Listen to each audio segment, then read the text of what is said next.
Ар бир жетимдин аркасында Аллах турат коргоочу болуп.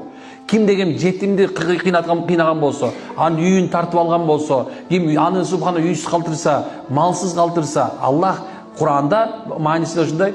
Эмнекен үйлөнүү маселесине келгенде, өзүңөргө байлыгын тартып алуу үчүн, жетим кыздарды үйлөнүп албагыла деген.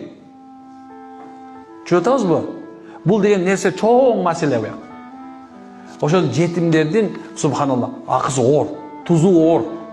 Жетимчилик субханалла Кудайым салган башыга салбасын. Жетимканага барсаңар, мына бул токмокто эле бар, бул жерде кыздардын эмелери бар, мен билем. Көрсөң, жүрөгүм ооруйт катты.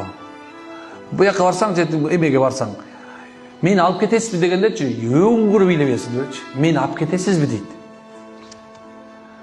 Биз болсо мындай жетимчиликти көрбөгөндө ушундай эркен да, жетимдерге балдарыңарды кошкалы баргыла.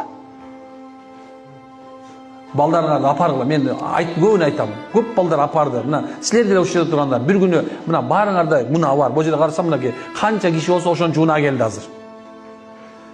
Баарыңардын башыгыңар бар. Башыга балаңды сал.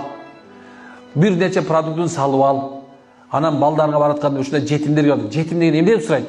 Жетим дегенде балам жетимдин атасы жок, энеси жок, карар көрө жок, мамлекет үчүн багат.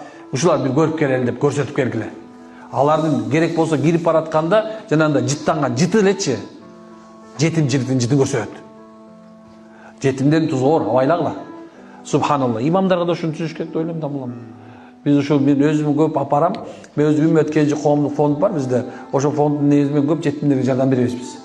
Аябай кылат. Эми баягы эме эмес, өзүбүз апарып беребиз да, тандап элечи.